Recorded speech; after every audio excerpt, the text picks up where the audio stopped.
कर्म चार प्रकार के होते हैं। एक कर्म जिनसे यहां भी सुख मिले और परलोक में सुख मिले। जैसे हम यहां किसी भूखे को भोजन पवा देते हैं तो हमारी संपत्ति भी बढ़ेगी और परलोक में इसके पुण्य का बड़ा लाभ प्राप्त होगा। या हम ऐसी कुछ अपने धन से व्यवस्था करते हैं जिससे भजन करने वाले संतों को सुख मिले, जो सतमार्ग में चल रहे हैं उनकी वास की व्यवस्था, वस्त्र की व्यवस्था, भोजन की व्यवस्था, यहां भी तुम्हारे ऐश्वर्य बढ़ेगा और परलोक में भी भगवत कृपा प्राप्त होगी। औषधालय खोल देना, प्याऊ खोल देना, ऐसी व्यवस्था कर देना जिनकी व्यवस्थाएं नहीं हैं, उनको वस्त्र है, भोजन है, औषधि है, इस तरह की, तो यहां भी सुख और परलोक में भी सुख। पर ध्यान रहे, पोस्टर बैनर नहीं होना चाहिए। अगर आपने कहीं छपवा दिया या अपनी जबान से कह दिया तो उसका प्रभाव क्षीण हो जाता है। तो ये ध्यान रखो, जिनमें यहां भी सुख मिले और परलोक में सुख मिले उसे सत्कर्म कहते हैं। सत्कर्म गुप्त होना चाहिए, पर अभिमान गुप्त होने नहीं देगा, पक्का। वो चाहे दीवाल से कहेगा जरूर। ये अंदर देख लेना, फूलन आएगी, कहना कुछ तो ऐसा कि बाद में संत पाएंगे, पहले ही परिक्रमा मार्ग में बोर्ड लग जाता है, आज यहाँ 100 संत सेवा और अमुक जिले के अमुक अमुक अमुक ऐसे। तब ये लगता है कि कैसे तुम नादान बच्चे हो, तुम्हें इतना बड़ा सौभाग्य सुकृत का मिला था, इतना महान सत्कर्म हो, तुमने सब मिटिया मेट कर दिया। ये कर्म तभी परलोक में आपको मिलेगा जब यहां आप गुप्त रखें। दूसरा मतलब पहला है जो इस लोक और परलोक दोनों में सुख प्रदान करे, वो ऐसे धार्मिक सत्कर्म। दैन्यता की मूर्ति, साधुता अपने आप आ जाएगी जब आप ऐसा समर्पण करेंगे। कितने ऐसे, एक नहीं कितने ऐसे जिनको ये है नहीं कि हमारी जानकारी कोई कि हम कुछ सेवा करते हैं। अहम को पुष्टता चाहिए। इस लोक परलोक में यदि अपने कर्म का जो सुकृत है तो भगवान से प्रार्थना करो कि कोई न जान पावे, ऐसा कार्य करो, तो वो आपको इस लोक और परलोक दोनों में उन्नति प्रदान करेगा। दूसरा, जिनमें यहां भी दुख और परलोक में भी दुख। पहला है यहां भी सुख और परलोक में सुख। दूसरा है यहां भी दुख और परलोक में दुख। परिस्त्री गमन, जो दूसरे माताओं के साथ, बहनों के साथ व्यभिचार करते हैं, यहां भी दुख और परलोक में दुर्गति। अगर गृहस्थ हो तो एक पत्नी जो आपने पाणी ग्रहण किया है, बस। दूसरा मदिरापान, मद्यपान, यहां भी दुख, परलोक में दुर्गति। द्वैत कीड़ा, जुआ, यहां भी दुख, परलोक में दुर्गति। हिंसा, मांस खाना, यहां भी दुर्गति और परलोक में भी दुर्गति। देख लेना, खूब मांस खा लो, फिर तुम्हारा मांस जब अंतिम समय सड़ेगा ना और तुम्हारी जब दुर्गति होगी तब तुम्हें पता चलेगा। अभी तो खा लो, अभी तो तुम बातें बना लो, समय आएगा तो तुम्हें ऐसा जलाएगा। कभी कभी ऐसा लगता है कि ये मानव देह केवल संत कृपा से ही लाभ ले सकता, अन्यथा नहीं ले सकता। ये कोई पक्षपात की बात नहीं। जिनको संत समागम नहीं मिला है, पूरा पशुवत जीवन व्यतीत हो रहा है, पशुवत जीवन। बस इतना लक्ष्य है, कितना भोग भोग लें, कितना विषयों का सेवन कर लें, बस इतना ही उनका लक्ष्य है। वो चाहे पैसे के बल से, वृद्धावस्था पैसे के बल से, वही विलासिता, वही भोग, सोच नहीं रहे कि किस लिए आया था, क्या करना। यहां भी दुख और वहां भी दुख। जो दूसरों को दुख देता है, हिंसा करता है, व्यभिचार करता है, मांस खाता है, यहां भी दुख और परलोक में भी दुख। तीसरा, यहां सुख, परलोक में दुख। जो कर्जा ले लिया, वापस नहीं किया, कई तरह के ऐसे दूसरों को लूटने वाले, दूसरों के नाना प्रकार से सुख चुराने वाले जो लोग हैं, वो यहां सुख का अनुभव करने के लिए करते हैं। अपहरण कर लिया, ऐसा कर लिया, चोरी कर लिया, ऐसा, इसके बाद का परिणाम परलोक में तो भयानक दुख मिलेगा और सबसे बड़ा दंड होता है, मन जलता रहता है। कोई भी अधर्म करने वाला मन कभी प्रसन्न नहीं रह सकता, निर्भय नहीं रह सकता। वहीं संत निर्भय रह रहे और वो भयभीत है, प्रतिपल अस्त्र बांधे हुए। जो यहां भोग प्रधान जीवन है, दूसरे का सुख छीनता रहता, छल कपट, बहुत कपटी स्वभाव होता है लोगों का। कोई बिरला ऐसा होता है जो भजन के साधना के बल से कपट को मिटा करके सरल स्वभाव न मन को टिलाई। नहीं तो सांप जैसी टेढ़ी चाल होती, सामने कुछ और पीछे कुछ और, बोल कुछ और रहा है, कर कुछ और रहा है, सोच कुछ और रहा है। ऐसे लोग यहां सुखी दिखाई देते हैं। लोगों के प्रश्न भी रहते हैं, झूठ कपट छल हिंसा चोरी, ऐसे लोग यहां सुखी दिखाई देते हैं बड़ा, लेकिन परिणाम उनका बड़ा भयंकर होता है, महान दुख को प्राप्त होते हैं। पहला है यहां सुख वहां सुख, सत्कर्म। दूसरा है यहां भी दुख वहां भी दुख, असत्कर्म। तीसरा है भोग कर्म, दूसरों का धन छीनना, भोगों में मगन रहना। यहां तुम्हें सुखी दिखाई देंगे, बड़ा परिणाम एकदम विध्वंसक होगा, मिट्टी में मिल जाने वाला, कुछ नहीं बचेगा, सर्वनाश हो जाएगा। इसको आप आंख खोलकर देख लो, संसार में रहते हो, समाचार आदि के द्वारा संसार के द्वारा, जिनकी झूमती थी मिट्टी में मिल गए। अधर्माचरण करने वाला कभी सफल नहीं हो सकता। झूमती थी, अभी से लेकर इतिहास साक्षी है। जिस लोक में भुजा ठोक देता था लोकपाल भयभीत हो जाते थे, मिट्टी में मिल गया। ऐसे ही है अधर्माचरण, चोरी हिंसा बल विक्रम के द्वारा दूसरे की संपत्ति को छीनकर भोगो, ये बहुत देखा है, नष्ट हो जाते हैं समय आने पर विध्वंस, और परलोक में तो दुर्गति ही होती है। चौथा, ये बहुत जोर का है, यहां दुख परलोक में परम सुख। ये है त्यागी महापुरुष, जिन्होंने यहां जानबूझकर समस्त भोगों का त्याग करके भगवान के लिए महान दुख को आमंत्रित किया। गर्मी सर्दी बरसात निंदा अपमान काम क्रोध लोभ मोह मद मत्सर सबको सह रहे हैं। राधा राधा राधा राधा राधा, ये परम पद में आरूढ़ होंगे। तपस्वी, नाम जापक, व्रत उपवास, योगाभ्यास, साधना, इनके द्वारा पूरे जीवन कष्ट सहते रहते हैं और जगत मंगल और परम पद की प्राप्ति, ये चार प्रकार के कर्म होते हैं, जिनमें यहां सुख वहां सुख, वो दान पुण्य सत्कर्मादि, जिनमें यहां दुख और परलोक में दुख, पापाचरण, एक शब्द में बोल सकते हैं पापाचरण। तीसरा भोगाचरण, जिसमें यहां सुखी दिखाई दे रहे लेकिन परलोक में इनकी दुर्गति होगी। दुखिया को न सताइए, दुखिया देगा रोए, और जब दुखिया के मुखिया सुने तो तेरी गति का हो। किसी को कमजोर समझकर आप फंसा दिए या कष्ट दे दिए या मार दिए और आप पदवी पे पहुंच गए, तो परम पदवी वाला जब दृष्टि डालेगा तो तुम्हारी धज्जियां उड़ जाएंगी। ये बहुत होश में, जो शब्द दूसरे के हृदय में चोट पहुंचाकर परम पद में पहुंचा दे, वही साधु के शब्द होते हैं। उठो जागो, भूल मत करो।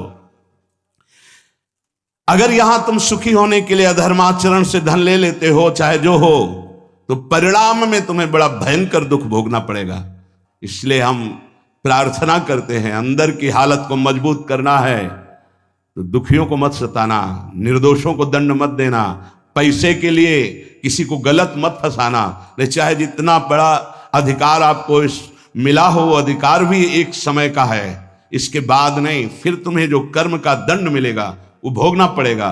त्रिभुवनपति अधिकार प्राप्त है महाराज नहुस को, भूल गए अपने कर्तव्य को और पदाभिमान में गलत आचरण में कदम रख दिया तो अजगर की योनि प्राप्त हुई, भ्रष्ट हो गए देवराज इंद्र पद से।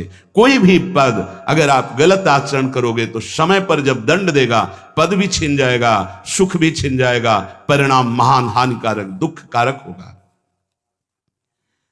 उपासक यदि बहुत जल्दी पवित्र और शुद्ध साधना में समर्पित होना चाहता है तो शरीर और प्राण, इन दोनों को भगवान के चरणों में समर्पित कर दे।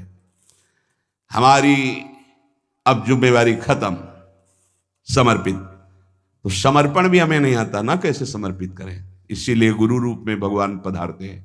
गुरुदेव जैसी आज्ञा करें, वैसे शरीर के आचरण हमारे हों, और गुरुदेव जो हमें नाम मंत्र दे वही हमारी श्वास में चले, तो दोनों समर्पित हो गए, शरीर और प्राण। जब कोई शरीर और प्राण भगवान को अर्पित कर देता है उसे आत्मनिवेदन भक्ति कहते हैं, और आत्मनिवेदन भक्तिवान ही परम पद को प्राप्त होता है, परम रस को प्राप्त होता है। पाई रस भक्ति गुड़ जुग जुग जग दुर्लभ भव इंद्रादि विधिम। ये रस भक्ति तभी प्रकट होती है जब शरीर और प्राण अपने आराध्य देव को समर्पित हो जाते हैं। उपासक जैसे भगवान सच्चिदानंद में है, ऐसे उपासक का भी सच्चिदानंद में स्वरूप होता है। एक बार सत्संग में कहा था कि भगवान नारायण भी तुम बन सकते हो, तो किसी ने कहा था मनुष्य नारायण कैसे बन सकता है? देखो सीढ़ी है, नारायण नर बन सकते हैं ना, तो सीढ़ी बन गई, उतर गए ना, उसी सीढ़ी में चढ़ जाओ तो नर नारायण बन जाएगा। कैसे प्रमाण? गीध देह तजी धरि हरि रूपा। जब परम सत्कार्य बन गया सियाजू की रक्षा का, तो गीध ने शरीर छोड़ा और हरि रूप धारण करके हरिधाम को गया, नारायण रूप धारण करके। जब अजामिल का शरीर छूटा तो चतुर्भुज नारायण रूप होकर भगवान के धाम। जब धुंधकारी का प्रेत योनि छूटी तो चतुर्भुज भगवान के पार्षद लेने आए थे, चतुर्भुज रूप पार्षद रूप हरि रूप धारण करके भगवान के धाम को चला गया। केवल श्री लांछन चिन्ह लक्ष्मी जी का, वो भर पार्षदों को नहीं होता, नहीं, पूरे जैसे हरि वैसे ही हरि के पार्षद होते हैं। सच्चिदानंद में पार्षद स्वरूप सच्चिदानंद की सेवा में उपस्थित होता है। जैसी श्री जी वैसी श्री जी की सखिया किशोरी मातमानम किमि सुकुमारी नुकले। उपासक अपनी उपासना को चुरा के रखे, नहीं तो कोई चुरा लेगा। हम जो साधना करते हैं किसी को पता नहीं होना चाहिए। हमारा अहम कहता है कि हम सबको बता दे, इतने माला जपते हैं, ये करते हैं, ये करते हैं।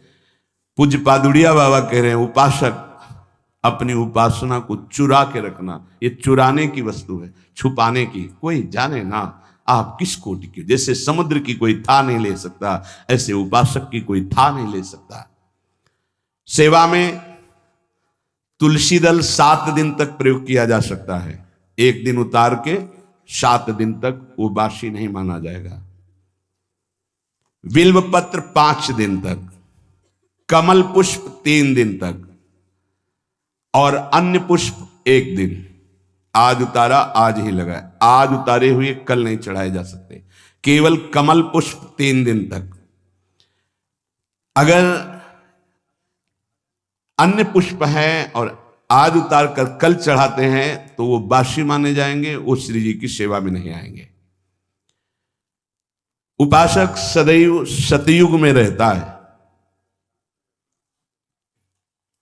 कलयुग उनके लिए है जो संत समागम से दूर है, भजन से दूर है। सतयुग की स्थिति क्या होती है? सतयुग के वासी जो उपासक है उनमें हर समय विचार में पवित्रता होती है, मंत्र जाप में तन्मयता होती है, नाम जाप में तन्मयता होती है, आराध्य देव के ध्यान में मगन रहते हैं, और वो निरंतर परोपकार, भगवत सेवा, समाज सेवा, वो सतयुग में ही रहते हैं। अगर ये बात है तो सतयुग में ही हो। जो नाना प्रकार की कलह का चिंतन करता रहता है, कपटी है, झूठ बोलता है, ज्यादा नींद लेता है, हर समय आलस्य है, हिंसा है, विषाद है, शोक है, मोह है, भय है, विषयों की भूख है, भोगों की आसुरी प्रवृत्ति है, वो कोई भी हो, कलयुगी है, कलयुग में है। जो जप परायण है, ध्यान परायण है, साधन परायण है, सेवा परायण है, वो सतयुग में वास करता है। हर समय सतयुग, कहां कलयुग है? सत्संग हो रहा, नाम वाणी, नाम कीर्तन, प्रियालाल की सेवा दर्शन, सेवा में हमारे पास समय कहां है कलयुग के लिए? कलयुग जो बुलावा देते हैं उनके पास जाता है, अपने पास समय कहां है कलयुग के लिए? झूठ, कपट, तंद्रा, निद्रा, हिंसा, विषाद, व्यसन, व्यभिचार, मोह, भोगों की प्रबलता, आसुरी प्रवृत्ति, ये कलयुग है। अगर चित्त में इन सब का राज्य तो कलयुग। उपासक सदैव सतयुग में रहता है, सदैव। देख लो, उपासक सदैव सतयुग में रहता, कलयुग में नहीं। ये अगर लक्षण है तो कलयुग है, नहीं तो कोई कलयुग नहीं। कहां कलयुग है? हाँ, कलयुग का स्थान बताया गया, शराब पीना, व्यभिचार करना, मांस खाना, जुआ खेलना, चोरी करना, तो उसी में आ जाता है झूठ, कपट, तंद्रा, निंद्रा, हिंसा, विषाद, शोक, मोह, भय, भोगों की प्रबलता, राक्षसी प्रवृत्ति। ये कलयुग का स्वरूप है। उपासक विषयी भक्त से बच के रहे। यहां विषयी पुरुष नहीं कहा, ये न्यायाधीश के बच्चन पूरे आजीवन यही साथ रहे।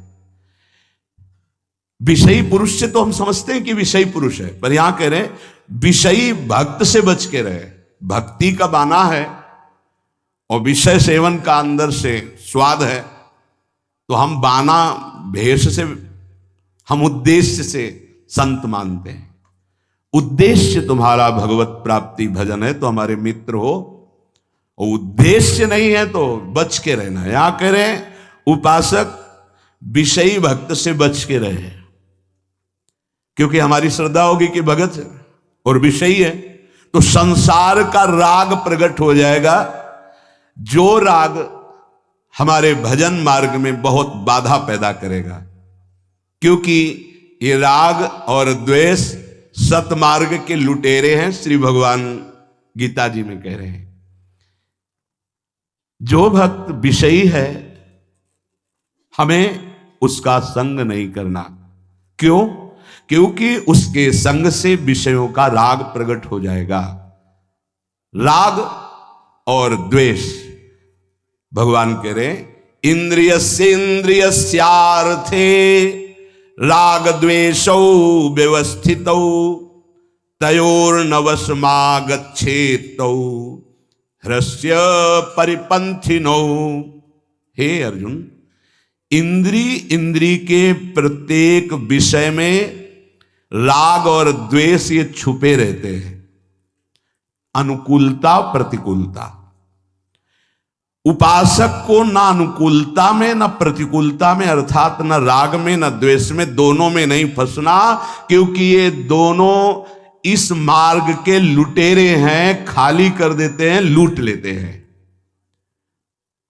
श्रोत्रेंद्रिय, त्वचा इंद्रिय, नेत्र इंद्रिय, रसेंद्रिय, घ्राणेन्द्रिय, इसके विषय हैं शब्द, स्पर्श, रूप, रस, गंध। पूरी सृष्टि के भोग इसी में आ जाते हैं। इसमें कुछ में साधक का राग रहता है और कुछ में द्वेष रहता है। राग अनुकूलता, द्वेष प्रतिकूलता। जब तक अनुकूलता प्रतिकूलता राग और द्वेष बना रहेगा तब तक साधक की उन्नति नहीं हो सकती, आध्यात्मिक उन्नति। ये बड़ा सूक्ष्म विषय जगत गुरु भगवान श्री कृष्ण वर्णन कर रहे हैं।